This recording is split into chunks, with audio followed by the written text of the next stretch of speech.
Welcome to the Direct Line, the official podcast for OADSP. We're excited to have you here with us today, and if you have comments, suggestions, or if you want to join us in studio as a guest, reach out to me at podcast@oadsp.org. I'm David Rustio, and today I'm speaking with Christina. Welcome to the show, Christina. Thank you. Thank you for having me. How are you today? Wonderful. How are you? Well, can't you tell? Obviously, you're doing fabulous. Yes, and I love your glasses, by the way. Thanks. So, Christina, tell us a little bit about yourself. Well, I'm a mom of two, grandma of two. Okay. Boy and girl. I have two daughters, and I'm just a fun, crazy, extra Okay. kind of gal. All right. Your glasses are a little extra. I love them. They change every day. You know what? That's so interesting because I have about 8 pairs, and I typically match my clothes with my glasses, but today I'm just wearing my plain I old. used to do that, and then I found these and started making my own. So what Christina did was pull off the outer layer of some glasses, and they snap back on. How they're magnetic. cool is that? I love it. Yeah, so I've got crazy ones for all the different holidays, and of course, all the ones to match my crazy outfits. And And your personality. oh yes, So it's a little extra. So what color are they when you're just not in the mood to deal with people? Whatever color I'm wearing, Okay. I'm always ready to deal with people. Okay. Well, that's a good trait in this field. Absolutely. So I hear you skipped the ocean and went somewhere this summer. I did. I went across the pond to Europe. Tell us about that trip. Oh, I spent the whole month of June last summer touring Italy, Germany, and the Netherlands with my family. Really? I did. Both kids and grandkids? No, it was a cousin's trip. A cousin's trip. Yes. Okay. I have several cousins. We're all around the same age. And this is a lifelong trip that we have been planning for years upon years. And we never thought it would ever come to fruition, but it actually did last year. And it was a once-in-a-lifetime adventure. Well, congratulations. There's a lot of beautiful cities, scenery in Europe. So tell us, you can't tell us every one of your favorite stops, but what is a place that stood out and that you really just loved? Venice. Venice. Tell us about Venice.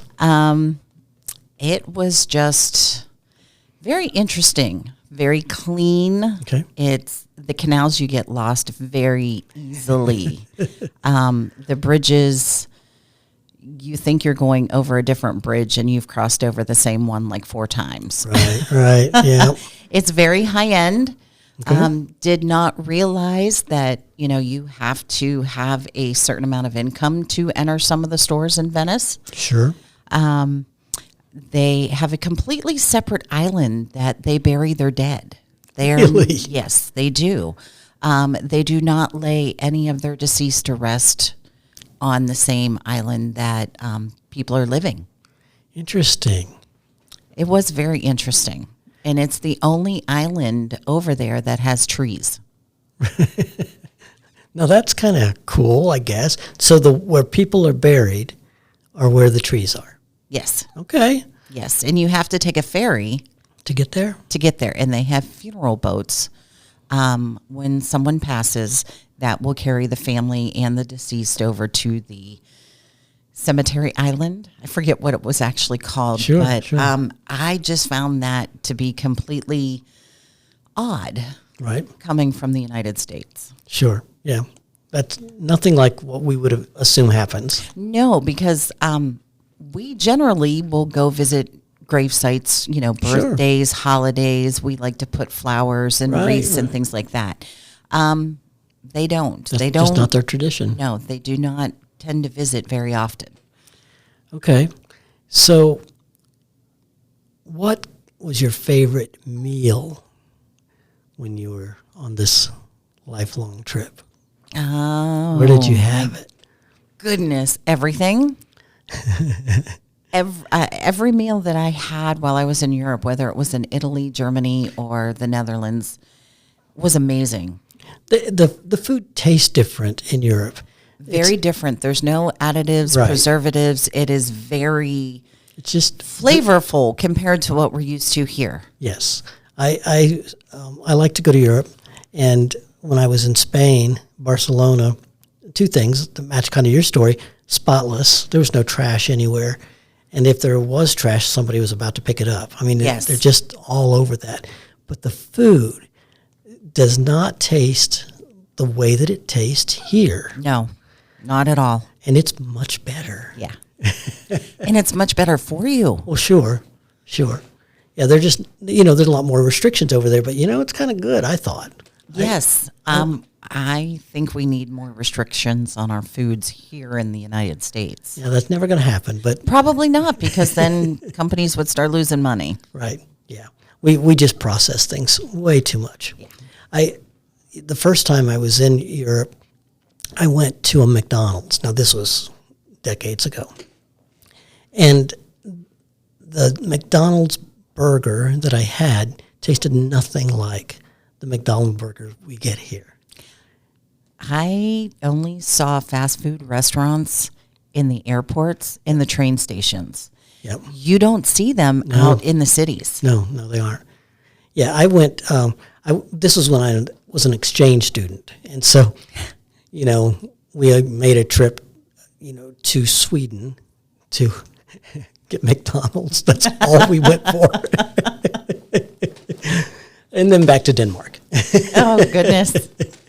So what do you do for a living? Well, I'm actually a community integration specialist. Okay, which, that's a lot of words. What does that mean? I have the best job on the planet. Okay, all right. Better than mine? Yes. Okay, tell us about it. Well, I get to take individuals with developmental disabilities out into the community. Okay. And we go and learn about lots of different things. Some of their interests, which may include future employment. Okay. If they are just interested in learning a new hobby Okay. or a task at home, money management. We will go shop for groceries, for a recipe, and then sometimes bring it back and make that recipe here at the workshop. Well, how nice is that? We also, it's a blast. And then we also do a lot of volunteer work. Okay. We have a lot of nonprofit organizations that we will go out and volunteer and help with. We go to Angels for Animals. We deliver meals with Meals on Wheels. Okay. We've worked at Project Making Kids Count. We've also done some work over at Second Harvest Food Bank, Youngstown Blue Coats. We've gone up there and helped them package and sort different items for veterans and the homeless in the area. Okay. So I'm a very busy girl. It sounds that way. Now, you do budgeting or help people with budgeting even if they don't have a developmental disability? I have issues doing that myself, so I would not recommend taking my advice for budgeting. It's always better when we're just helping someone else do it. Yes, it's much easier. Yeah. Our money's hard. Very. It doesn't feel the same. I'm really, really good at spending it, though. Yeah.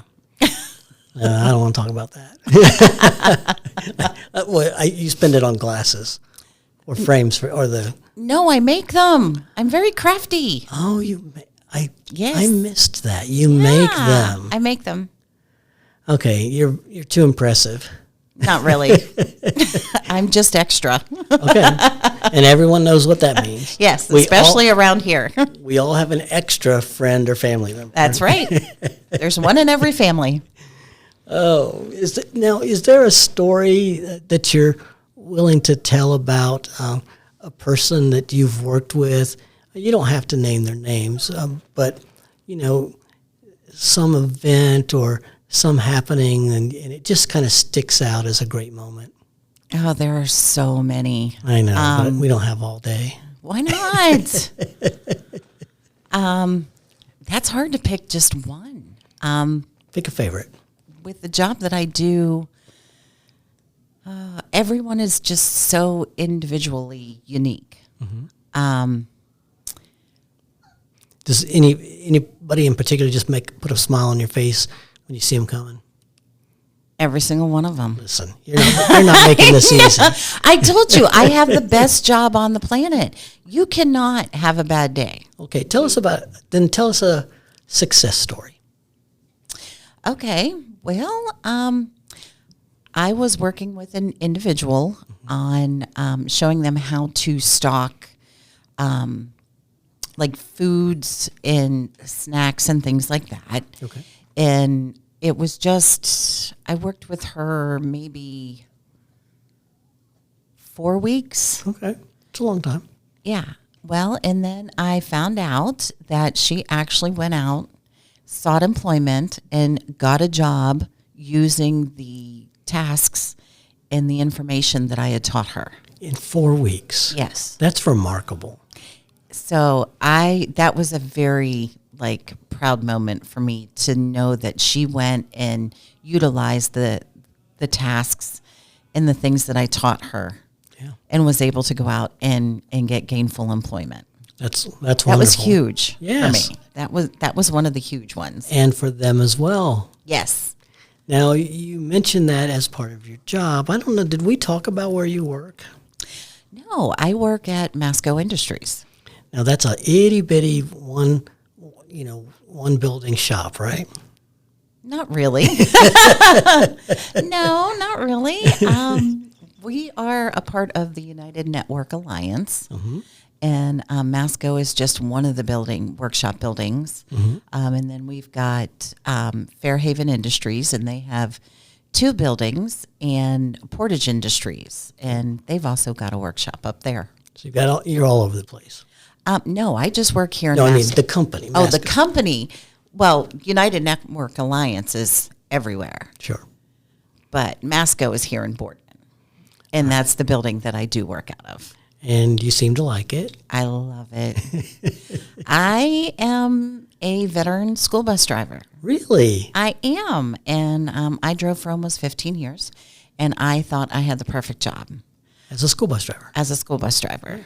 And then I came here to Masco, and it took me about 50 years to find my thing, but I found it. I came from corporate world and took a job in an organization as a stepping stone, just while I was waiting to find a real job. 21 years later, here I still am. So it's incredible what the folks that we work with bring to the table Absolutely. for us. And you can't have a bad day.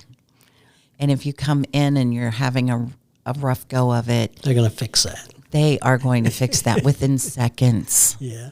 Within seconds. It's pretty remarkable. It is.